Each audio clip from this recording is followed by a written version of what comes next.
અને કદાચ નહીં આવે ને તો હું માતા મેલડી આવીશ.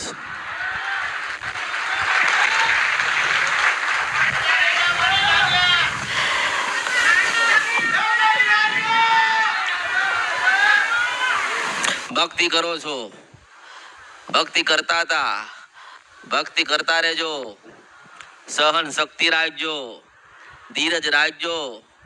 જેટલી સહન શક્તિ રાખશો ને જેટલી ધીરજ રાખશો ને એટલી જબરી માતા થઈને આવશે. મારા આશીર્વાદ.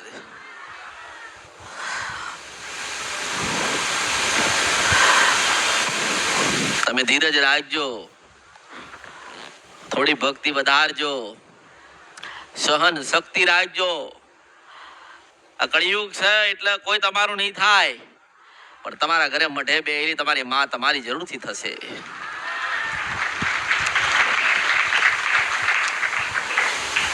તમારા ઘરે દીવો કર્યો છે, તમારા ઘરે દીવા કરો છો અને વર્ષોથી થતા હશે, પણ તમે એના ઉપર શ્રદ્ધા વિશ્વાસ અને ભાવ રાખજો અને એ કે ને એ પ્રમાણે ચાલજો. નારાયણ તમારા ઘરે આવશે. ભક્તિ કરતા કરતા કરતા કરતા કરતા કદાચ કઈ જ્ઞાન મળે તો એ લેતા રહેજો. જ્ઞાન હશે તો દેવ સુધી તમારે પહોંચાશે. તમારી અંદર ભક્તિ હશે, જ્ઞાન હશે, સમજણ હશે તો તમારી માં કઈ કહેવા આવશે ને તો તમારા મગજમાં તમારા હૃદયમાં ઉતરવી જોઈએ વાત. પણ આ કળિયુગ છે ને, ભક્તિ કરીને ભક્ત બનજો અને ભક્તિના માર્ગે જજો. તમારા વડીલો, તમારા દાદા, તમારા પરદાદા જે કોઈ માં મૂકીને ગયા હોય ને એની સાચા હૃદય સાચા ભાવથી ભક્તિ કરજો. આ તો ભક્તો યાદ કરતા હોય કે મારી માં ખોડિયાર બોલશે એટલે હું તો હૃદયના ચોપડા વાંચનારી મેલડી છું. તમારા પ્રશ્ન 1000 છે, મારો એક જ જવાબ છે કે બેઠી છું, બોલું છું, જરૂરથી તમારું સારું થશે. હું મેલડી મેલડી મેલડી ને મેલડી છું. તમારા ઘરે દીવો કરો છો, એ દીવામાં કદાચ દર્શન થાય તો દર્શન કરી લેજો, ભક્તિ થાય તો કરી લેજો. એ દીવાની સાચા દેવના દીવાની ઓળખ થાય ને તો કરી લેજો. માં સાથે 1000 સ્વરૂપ લઈને આવે, માં સાથે 1000 પરીક્ષા લે, પણ તમારી ભક્તિ એટલી પ્રબળ હોવી જોઈએ, તમારામાં એટલી સહન શક્તિ હોવી જોઈએ કે દુનિયા એક બાજુ ને આપણી માં એક બાજુ.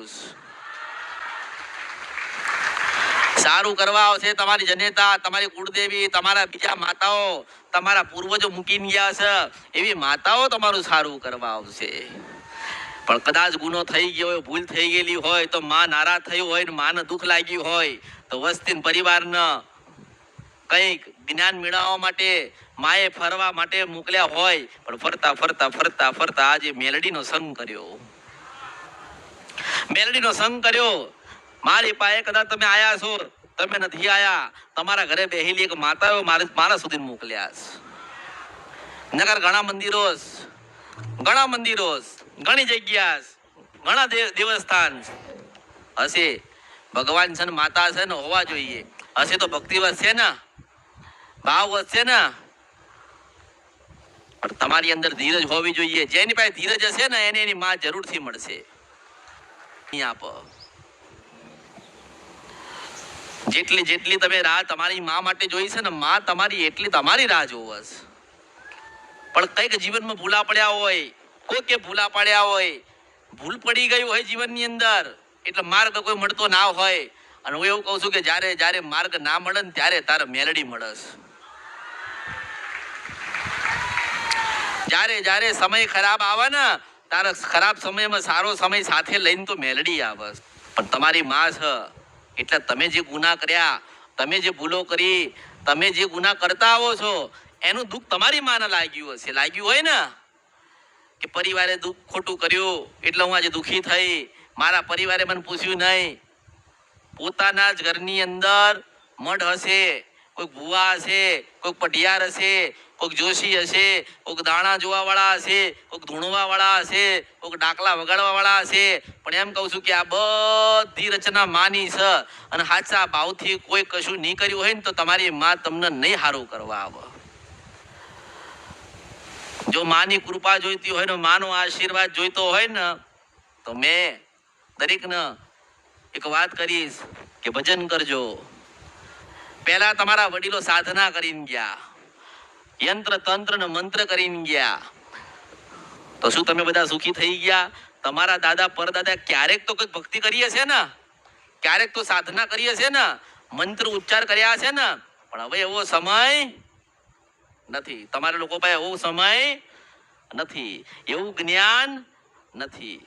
કારણ કે તમારા વડીલોએ તમને કશું બતાવ્યું નથી.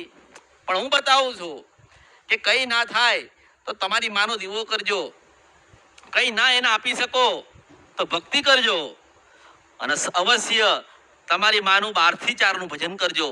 તો જેમ જેમ તમારા વડીલો જેમ મોટી મોટી સાધના કરીને ગયા ને, એનાથી પ્રબળ વસ્તુ અને ભક્તિ અને સાધના તમારી ગણાશે.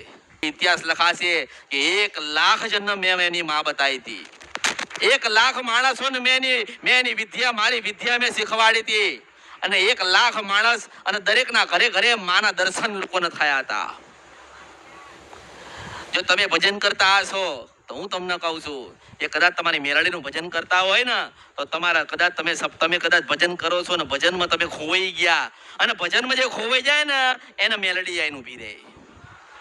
તમે તમારા ચાવણ માતાનું ભજન કરો 12 થી 4, માં ચાવણ તું રાજી રહેજે, માં ચાવણ તું રાજી રહેજે, માં ચાવણ તું રાજી રહેજે. અને એવું કહું છું કે ચોટીલા બતાવન તો માનવાનું કે માં હાચીસ. જો તમારા વડીલો બહુચર મૂકીને ગયા હોય ને, તો એ માં બહુચર તું રાજી રહેજે, માં બહુચર તું રાજી રહેજે, માં બહુચર તું રાજી રહેજે. અને તમારા વડીલોનું કદાચ પેઢી અને મંદિરને માં ના બતાવે ને તો મારા અવતારમાં ખોટ પડે. હું તમારી માનો સંગમ તમારી સાથે કરાવવા માંગુ છું, જેથી કરીને જેવા તમે દુખી થયા ને તમારા બાળકો દુખી ના થાય, ક્યાંય જોગડાવું ના પડે. તમે ગુનો ભૂલ કરશો તો માં નડવા આવશે ને, માં ત્યારે દુઃખ દેવા આવશે ને. પણ તમે બધા ભેગા થઈને જો એક માનો દીવો કર્યો હશે, 20 જણા હોય પણ એનો એક જ માનો, એક જ પરિવાર અને એક જ જણ દીવો કરે ને, 19 જણા કદાચ એને પગે લાગે ને, તો એ માં બધાના આશીર્વાદ આલે. પાછું બધાને ગામડે જવાનું આવશે, લખી રાખજો.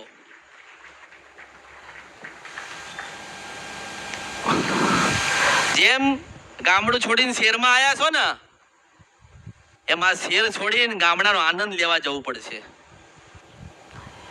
કારણ કે માં બોલાવસ અને જવું પડશે. માની રચના, માં જ્યારે યાદ કરો તમે ભૂલી ગયા, તમે કામમાં વ્યસ્ત થઈ ગયા, તમારા પાસે સમય ના રહ્યો, એટલે તમે એવું વિચારો કે વાંધો નહીં કે આ મહિને નહીં ગયા તો 2 મહિના પછી જઈ આવીશું. પણ ના, માં એવી રચના કરે કે તમારે 24 કલાકે પાછું સાધન બાંધીને જવું પડે, એવી માતાઓ બેઠી છે. પણ માને યાદ કરો, માને એવું કહો કે માં તારો બોલાવો આવશે ને તારો ટવકો પડશે ને ત્યારે અમે આઈને ઉભા રહીશું. પછી રાત્રે કદાચ હોતા હોય ને એવું થાય, અચાનક એવું થાય, મનમાં થાય, ઘણાને થાય, ત્યારે એવું મનમાં થાય છે કે કાલ તો સવારે ગામડે જે નિવેદ કરવું છે, તો માની લેવાનું કે તમારી માં આઈને તમને કહી ગઈ. આ વાતો છે ને, આ વાતો ક્યાંક લખેલી નથી. આ સંકેત, માના સંકેત, આ બધી વાતો કોઈ જગ્યાએ લખેલી નથી અને કોઈ તમને કહેવા નહીં આવે. માનો કે તમે ઊંઘી ગયા છો અને સવાર પડી અને તમે ઉઠ્યા અને તમને એવું લાગી ગયું કે ચોટીલા જવું છે એટલે જતું રહેવાનું, પાછી મળશે, હું માતા છું, કઈ સારું ખવડાવવા આવશે. પણ તમારા શોખ મૂકી દો, તમે સાદાઈ તમારી અપનાવી લો. તમારી માં જેવું તમને જીવાડે ને એવું તમે જીવવાનું ચાલુ કરો તો ઘણો બધો તમારા જીવનમાં આનંદ આવશે અને તમારી માં રાજી થશે. અને આમ તેમ દોડશો નહીં, ક્યાંય નથી. મેં શું કીધું કે આપણે હનુમાનજીના પાસેથી ઉદાહરણ લો કે રામ ક્યાં નીકળ્યા હતા, તો કે હૃદયમાં નીકળ્યા હતા. તો આપણા ક્યાં નીકળશે? આપણા હૃદયમાં નીકળશે. પણ આપણે હૃદય ના ખોલી શકીએ, આપણે હનુમાન ના બની શકીએ, પણ બીજું કઈ ના કરી શકીએ તો લક્ષ્મણની એક લક્ષ્મણ રેખા છે ને, રેખામાં લઈને આપણે ભક્તિ કરી શકીએ.